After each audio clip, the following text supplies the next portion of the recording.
செந்தமிழே உயிரே நருந்தேனே, செயலினை மூச்சினை உனக்களித்தேனே, நைந்தால் நைந்து போகும் என் வாழ்வு நன்னிலை உனக்களி நடக்கும் தானே. பாராட்டுதலுக்கு வணக்கத்தினுரிய அற்புதமான இந்த மேடையிலே கட்டுரையாளர்களாக வீற்றிருக்கின்ற அறிஞர் பெருந்தகைகளே,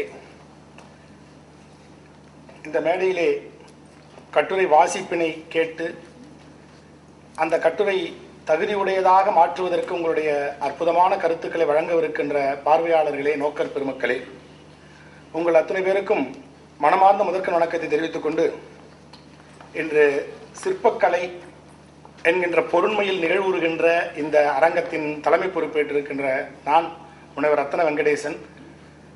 படித்தது வளர்ந்ததெல்லாம் புதுச்சேரி மாநிலம் என்றாலும் கூட கடந்த 16 ஆண்டுகளுக்கு முன்பு சிங்கை சென்று சிங்கையிலேயே நான் என் பணியை நிரந்தரமாக்கி கொண்டுள்ளேன். சிங்கை SIM அப்படின்னு சொன்னோம்னா, அதாவது சிங்கப்பூர் இன்ஸ்டியூட் ஆஃப் மேனேஜ்மெண்ட் யூனிவர்சிட்டியில் நான் தமிழ்துறையினுடைய அசோசியேட் ஃபேக்கல்டி என்ற இணைப்புலத்தகையராக இருக்கிறேன்.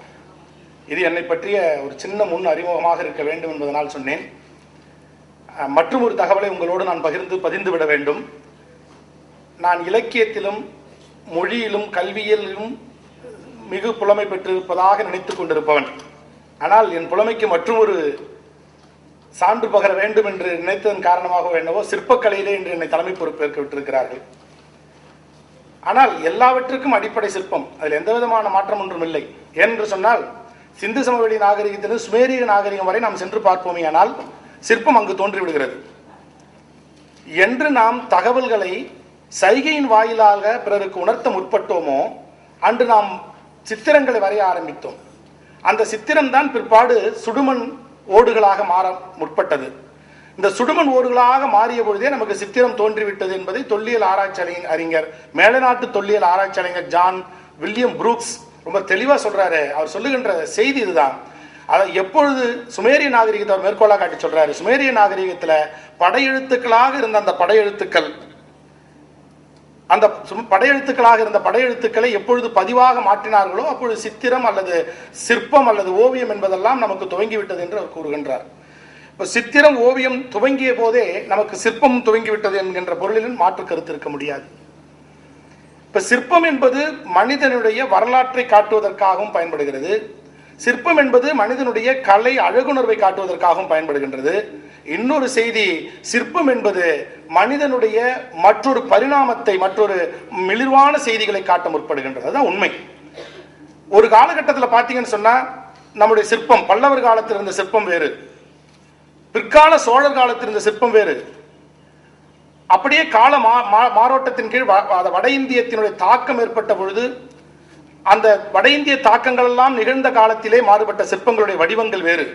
இப்ப கூட பார்க்கலாம், வட இந்திய சிற்பம் தென்னிந்திய சிற்பத்துக்கு எவ்வளவு வேறுபாடு இருக்குது. அடிப்படையான செய்தி தான் சொல்லிட்டு இருக்கிறேன். இவங்களாம் ஆழ்ந்த பொருளுணர்த்துகின்ற செய்தியை சொல்ல தயாரா இருக்கிறாங்க. ஏன்னா ரொம்ப நான் கட்டுரைக்குள்ள போகாம மேலோட்டமா சொல்றேன். அதுல குறிப்பா சொல்ல போனோம்னா, ஒரு செய்தி சிற்பம் எப்படி வரலாற்றை சொல்லுகிறது, அதான் ரொம்ப முக்கியமான விஷயம். சிற்பம் எப்படி வரலாற்றை சொல்லுகிறது ஒரு சின்ன உதாரணம். புதுச்சேரியில அதாவது அரிக்கன்மேடு என்கிற ஒரு பகுதி உண்டு. இந்த அரிக்கன்மேடுனை அகழ்வாராய்ச்சி செய்தது காலகாலமா செஞ்சுட்டு தான் இருக்காங்க. அப்பப்போ வந்து செய்வாங்க.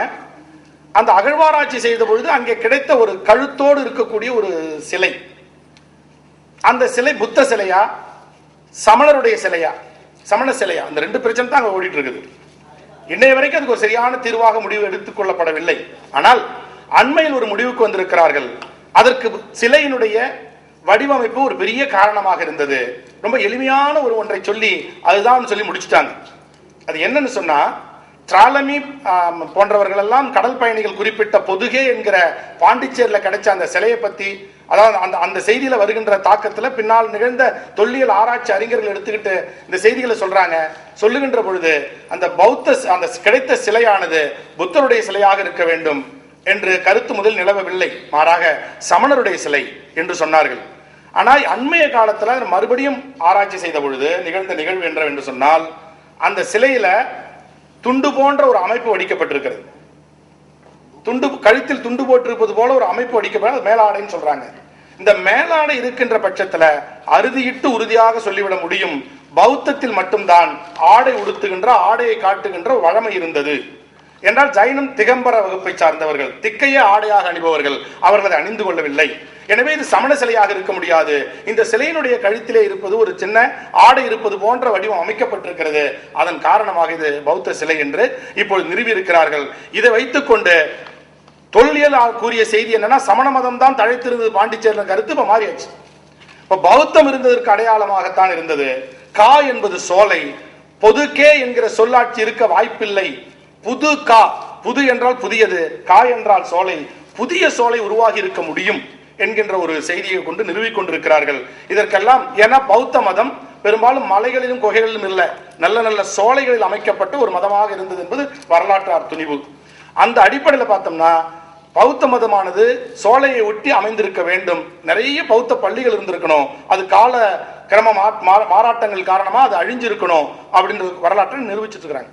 ஏன் இந்த தகவல் அங்க பதிஞ்சுன்னு சொன்னா, ஏன்னா ரொம்ப ஆழமா போகின்ற அளவிற்கு நான் உள்ளே செல்லவில்லை. ஏனென்று சொன்னால் சிற்பக்கலை என்பது நுனிந்து நுனிந்து அற்புதமாக ஆய்ந்து தோய்ந்து பார்த்து அதன் முடிவுகளை சொல்ல வேண்டிய ஒரு அற்புதமான கலை. இந்த கலை இல்லை என்று சொன்னால் இன்று நமக்கெல்லாம் அதாவது மகிழ்ச்சி என்பதோ அல்லது சோகம் என்பதோ எல்லா வெளிப்பாடுகளையும் காட்டி மறைந்து விடுகிறோம். இன்னைக்கு புகைப்படம் இருக்குது, எவ்வளவு வேணாலும் எடுத்துக்கலாம். ஒரு காலத்துல புகைப்பட சுருள் போட்டு எடுத்தோம், தப்பா எடுத்தா ஒரு படம் போச்சு. இன்னைக்கு அப்படி இல்லை, இந்த புகைப்பட வில்லை போட்டு எடுக்கிறோம், எவ்வளவு வேணாலும் எடுக்கலாம், எவ்வளவு தப்பா வேணாலும் எடுக்கலாம், சரியா இருக்கிற ஒரு படத்தை தெரிவு செய்யலாம். ஆனா அன்னைக்கு அப்படி இல்லை. அன்னைக்கு பதிவாக இருந்தது வடிவம் எப்படி இருக்கணும். ரவிவர்மா ஓவியம் இன்னைக்கு இருக்கிற நம்முடைய இந்து மத கடவுள்களுக்கு முக சாயலை கொடுத்த ரவிவர்மான்ற ஒரு செய்தி உண்டு. எல்லா கடவுளுக்கும் முக வடிவமாக கொடுத்து ரவிவர்மா அப்படிங்கிற ஒரு செய்தி சொல்லிட்டு இருக்கிறாங்க. அப்ப அந்த ரவிவர்மா காலத்தில் வாழ்ந்த அவர் பார்த்த பெண்களைத்தான் ஆண்களைத்தான் ஒரு மனதில் பதிய வைத்து ஓவியமாக மாற்றிருக்கிறார். இந்த செய்தி தான் வர. இப்ப சிற்ப கலைஞன் கூட அவன் வாழ்ந்த காலத்திலே அவன் வடித்த சிற்பங்களிலே அவன் உருவாக்கிய சிற்பங்களினுடைய அமைப்புகளிலே தன் வாழ்நாட்களிலே கண்டவர்களை பார்த்தவர்களை பழகியவர்களை மனதில் நிறுத்திதான் வடிவமாக மாற்றியிருக்க வேண்டும் என்பது எல்லாரும் நல்லா தெரிஞ்ச செய்திதான். அந்த அடிப்படையில் தான் நம்ம கிட்ட பாத்தீங்கன்னு சொன்னா சித்தன்னவாசல் அங்க வரையப்பட்டிருக்கின்ற ஓவியங்கள், அந்த ஓவியங்களை அடிவிட்டிருக்கின்ற சிற்பங்கள், குடைவரை கோயிலாக இருக்கின்ற மகாபலிபுர சிற்பம், அதை விட மிக பழமையிலும் பழமை வாய்ந்த திருப்பரங்குன்றத்தினுடைய குடைவரை கோயில், இவைகளெல்லாம் புடைப்பு சிற்பங்கள் என்று சொல்லப்படுகின்ற சிற்பங்கள். இந்த புடைப்பு சிற்பங்கள் காட்டுகின்ற வரலாறு காலம் எங்க இருந்து நாம் எடுக்கிறோம். ஏன்னா தமிழர்களுக்கு வரலாற்றை பதிந்து வைக்கின்ற பழக்கம் இருந்ததில்லை. ஆனா இன்னைக்கு இருக்கிற விஷயம் வேற. இன்னைக்கெல்லாம் அந்த சொன்னது காரணத்தினால இன்னைக்கு ஒரே ஒரு குழல் விளக்கு டியூப்லைட்டை வாங்கி கோயிலுக்கு கொடுத்துட்டு அந்த குழல் விளக்கினுடைய வெளிச்சமே தெரியாத வரைக்கும் பேர் எழுதி வச்சுட்டு போயிடுறான். ஆனா இன்னைக்கு பதிகிற ஆர்வம் வேறவா இருக்குது. ஆனா அன்னைக்கு பதிகிற ஆர்வம் இல்லாததால எழுதிய பாடல்களும் சரி சொன்ன செய்திகளும் சரி அப்படி அப்படியே விட்டுட்டு போயிட்டாங்க. போனதனுடைய விளைவு நமக்கு தெரியாம தான் பல புலவர்களுக்கு நாம் அவருடைய உவமையை உதாரணத்தை பேரா வச்சிருக்கோம். நமக்கு எல்லாம் தெரிஞ்ச விஷயம் தான் நான் சொல்லிட்டு இருக்கிறேன். அணிலாடு முன்றிலார் செம்புல பயல் நீரார் தேய்புரி பழங்கயிறனார், இதெல்லாம் அவங்க கையாண்ட ஓமைகள். ஆனா அதே மாதிரிதான் சிற்பக்கலைகளும் கூட, சிற்பத்திலும் கூட வடித்த சிற்பியினுடைய காலமோ சிற்பமோ அதனுடைய வரலாறோ தெரியல. ஆனா அதிகமாக கிடைத்தது மகிஷாசுரமர்த்தினி வரலாறு, இப்படிப்பட்ட செய்திகள் தான் கிடைக்குது. இவைகளை காலகாலமாக வடித்ததனால் கால வரலாறு சொல்ல முடியாது. எப்படி எடுக்கிறது? அப்ப புடைப்பு சிற்பங்களுடைய காலம் பல்லவர் காலத்திற்கு முந்தையதா பிந்தையதா என்கின்ற காலம், இந்த கால அந்த ஆராய்ச்சிக்கு பிறகு பிற்கால சோழருடைய சிற்பங்கள் அப்புறம் கோவில்கள் இவைகள் எல்லாம் வச்சுட்டு தான் மிக அழகாக நமக்கு இன்னைக்கு காலத்தை வரையறுத்து சொல்லுவதற்கு சங்க இலக்கியத்தினுடைய 10 பாட்டு 8 தொகை மட்டுமல்ல சிற்பங்களும் கூட உதவுகின்றன என்பது என்னுடைய பதிவாக இங்கே பதிகின்றது. ஏன்னா சிற்பங்கள் இல்லைன்னு சொன்னா நம்மளால காலத்தினுடைய இன்னும் சரியான வரலாறு சொல்ல முடியாது. நாயக்கர் கால சிற்பங்கள் வேறு, மதுரையில் இருந்த நாயக்கர் கால சிற்பம் வேறு, அதே தஞ்சைக்கு